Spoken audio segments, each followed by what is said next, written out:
All right. I will start.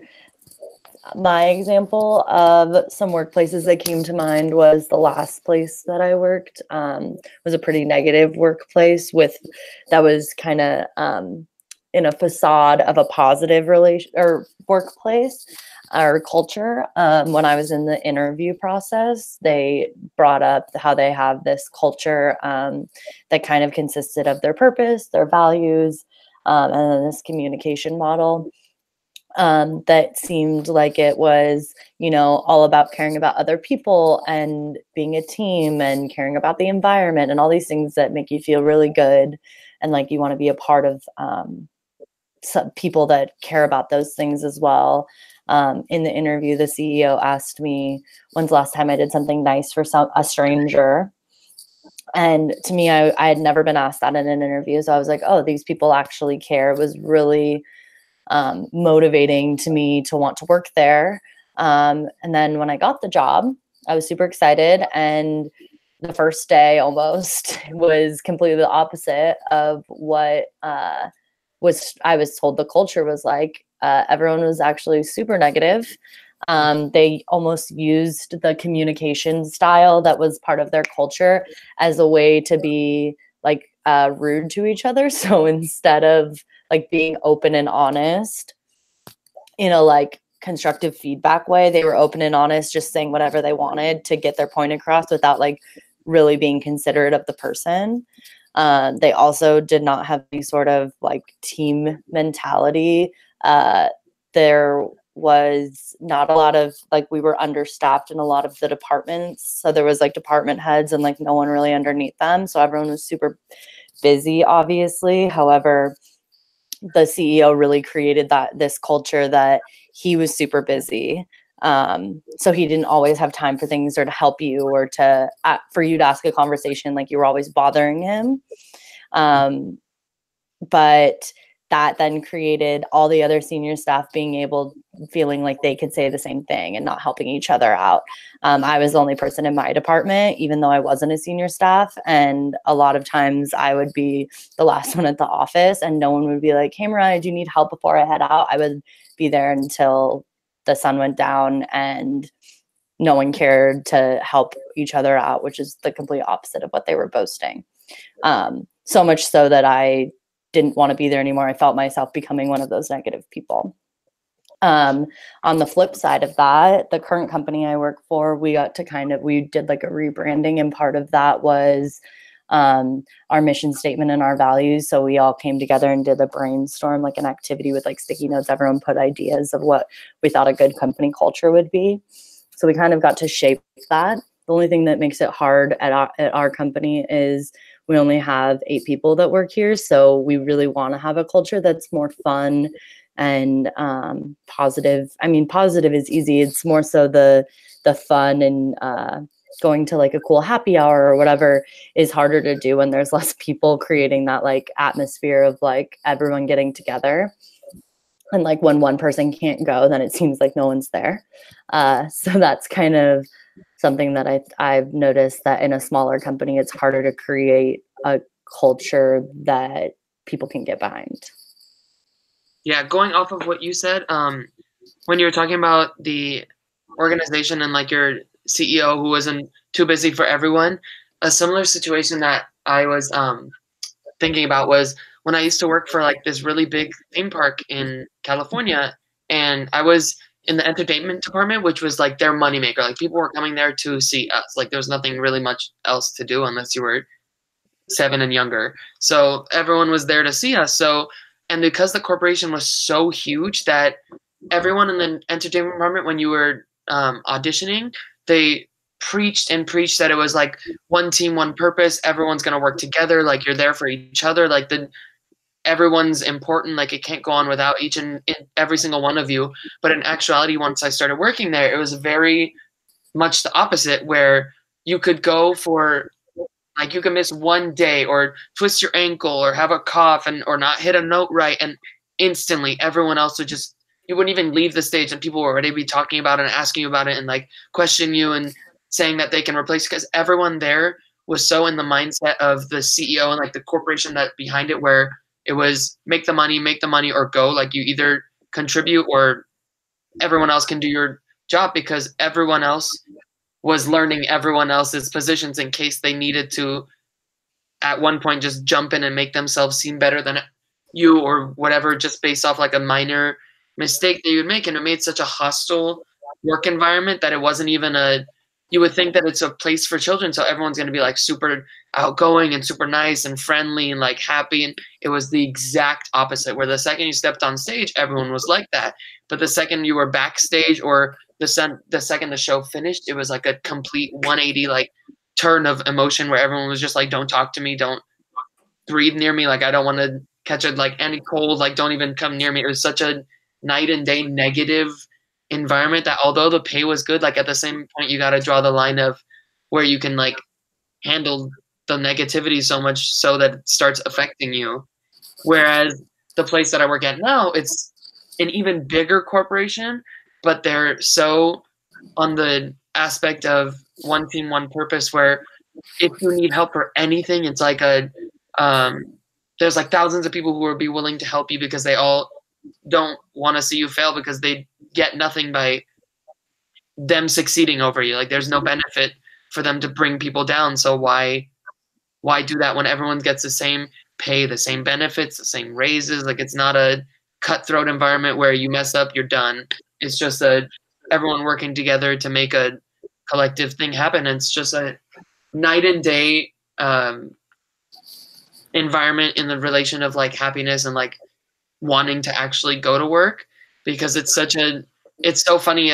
The one thing I read in the book was that it said new employees often undergo a culture shock as they move into an organization where they don't know everything, and how it's such a place where the coworkers who are already there shape their thoughts so much, because they start to, at first, like if you go to a new job, you're not even going to want to talk to the boss because you're going to be like nervous, like you don't want to say the wrong thing. So you just listen to your coworkers and believe what they say, and you don't even like take a second like thought of like, wait, are they telling the truth? Are they lying? Are they stretching the truth? It's just so when you're in a place where it's such a negative environment, they can take advantage of that and tell you things just so that you would fail, for them to like succeed over you. And it requires a certain leadership and organization to counteract that, so that it's not a dog eat dog like situation where it really shouldn't be. But I hear you. Yeah, I mean, I've had that too. I think almost everybody has. I would, and if anybody said they didn't have a negative experience, I'd be shocked. But I wouldn't believe you.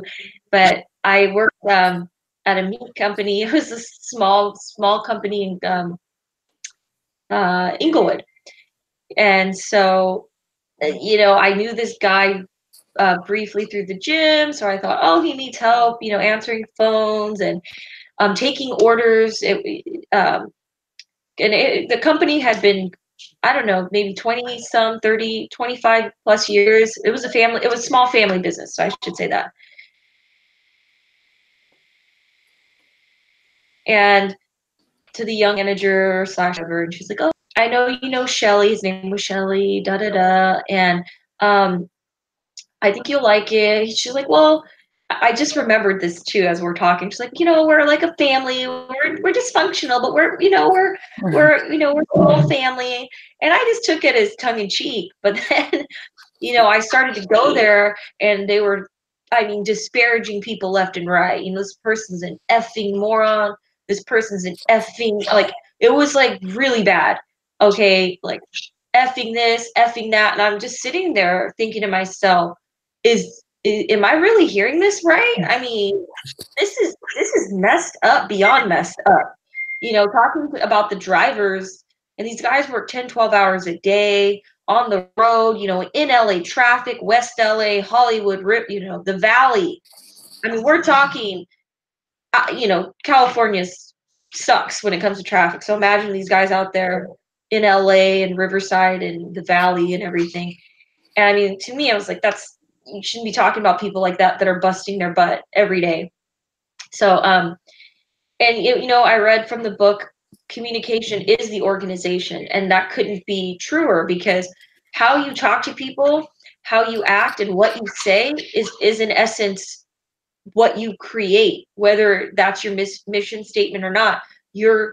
That's the true like telltale sign of what your company really is. And for me, it was not good for them. Like they created a bad picture for themselves.